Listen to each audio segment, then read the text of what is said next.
Hi, and welcome back to Under the Lights. I'm your host, Ryan Krebs. My guest this week is Ben Berger. Ben, what'd you just play for us? That song was called Open Door. Open Door, collaboration of the Silhouettes.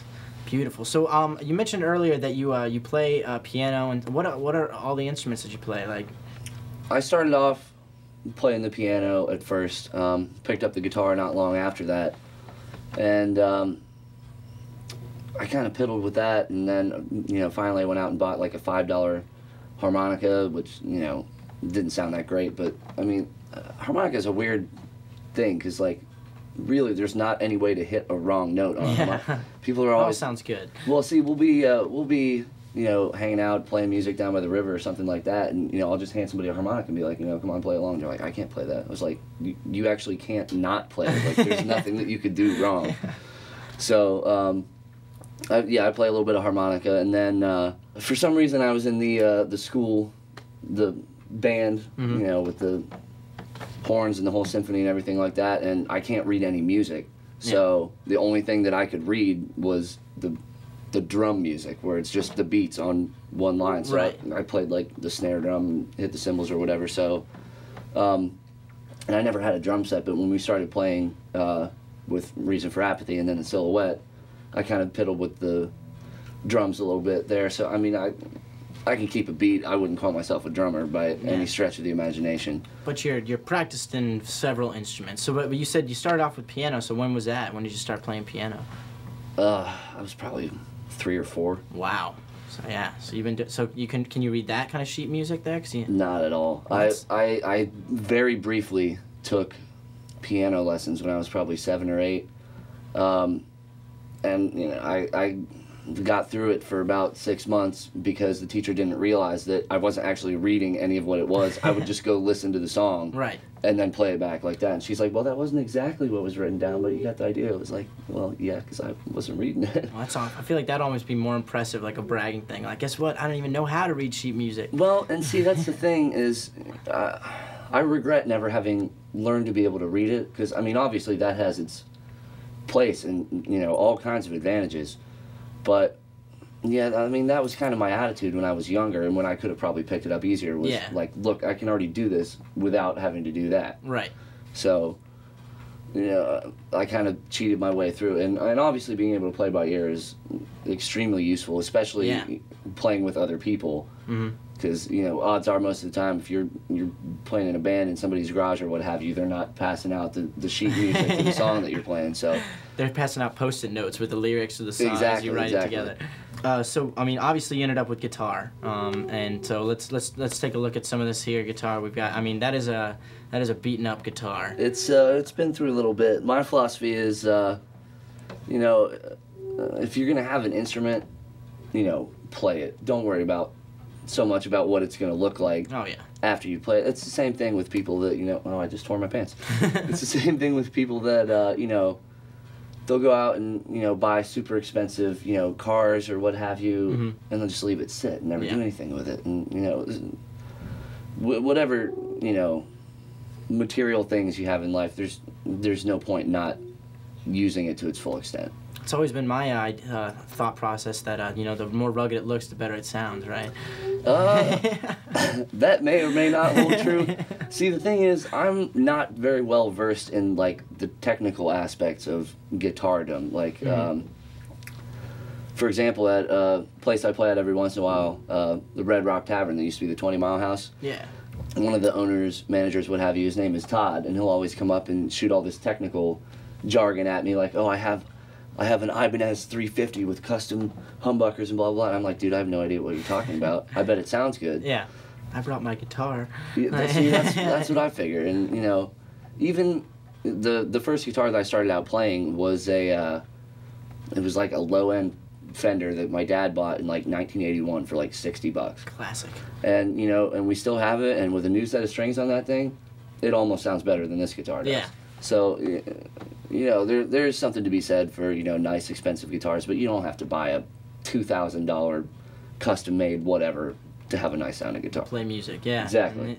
Back in the 80s, they just don't make them like they used to, I guess. I don't think they do. Well, and now, of course, they've got all the, you know, vintage edition stuff coming out. You can buy it like the Abercrombie jeans, but it's already been like rubbed down and yeah, whatnot. You know what? That's the story with these. These came with the little tiny rip right in the side there. 2 weeks later, they're destroyed. Yeah, I like to just make my own holes in my jeans. I like Exactly. to have stories behind them, just like stories on a guitar. Like, oh, this scratch came from. That's the thing. Like, how'd you get that scar? Oh, well, it came that way. Yeah, I bought it like this. Yeah. So, okay, well, when you're playing guitar, you're writing your songs, you're playing, where did you say we could find you, a place that you often play at? It's the Red Rock Tavern. It's up in Landon. They just opened up recently. I'm trying to get a more consistent playing schedule in there, but my actual job working schedule is not particularly reliable. The bill paying, like... Right. Normally, it's a pretty low-key thing. I'll, you know, if I have a day off, I'll go up there, and if they need me to play, I'll play a little bit. But hopefully, when the summer comes along, I can figure out something a little more permanent and reliable. If I'm not playing there, you can usually find me sitting alongside the river somewhere with a band show. Very good. Yeah, that's great. That's a perfect pitch right there. Like exactly. just drive down the river until you see Ben Berger playing. Get in the canoe, you'll go past me. Yeah. So, what's it feel like when you are playing? What's it feel like to be under the lights? It's a strange thing, and what I was talking about earlier, that first time that I played with Sean, I was horribly nervous. I mean, you know, playing in front of my friends and family and stuff like that when I was growing up, that's one thing. But you know, and granted, we were in like the gym at St. Margaret of York or something like that. It's not like we were at the Grand Ole Opry or anything like that.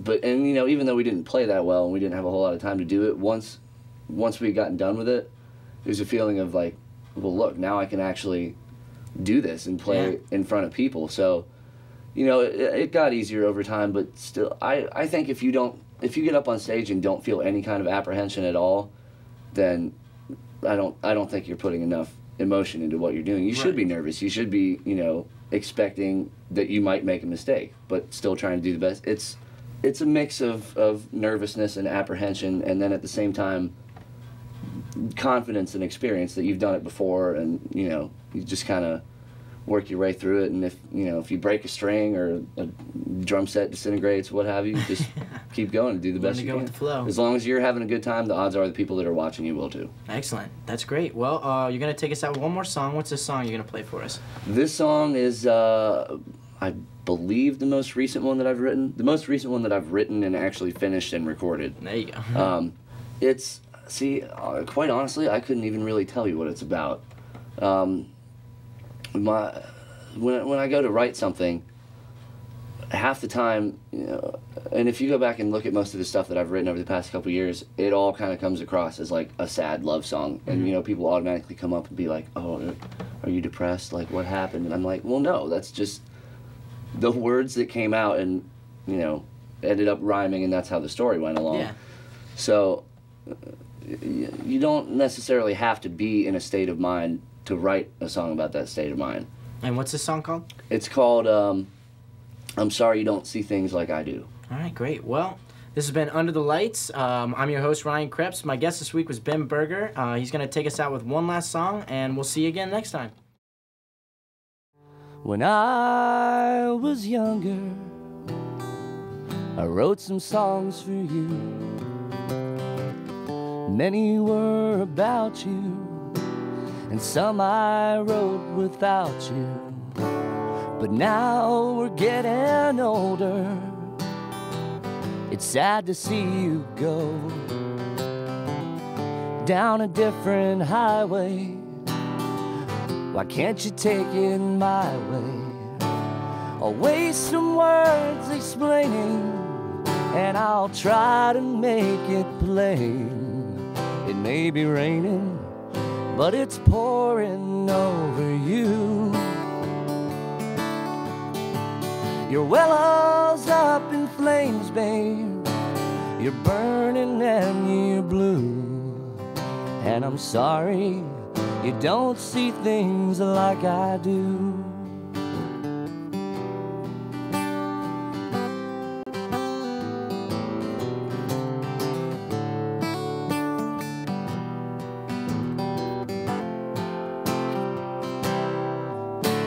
It had to happen.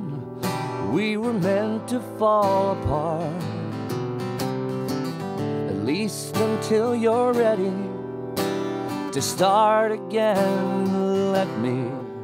Let me show you that I mean it when I say I love you so.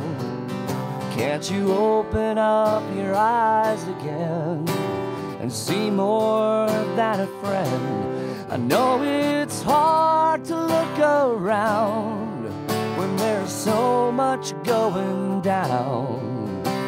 My love's gone blind just staring back at you. We face the same horizon, but two different suns keep rising. And I'm sorry you don't see things like I do. I'm sorry you don't see things like I do. I'm sorry you don't see things like I do.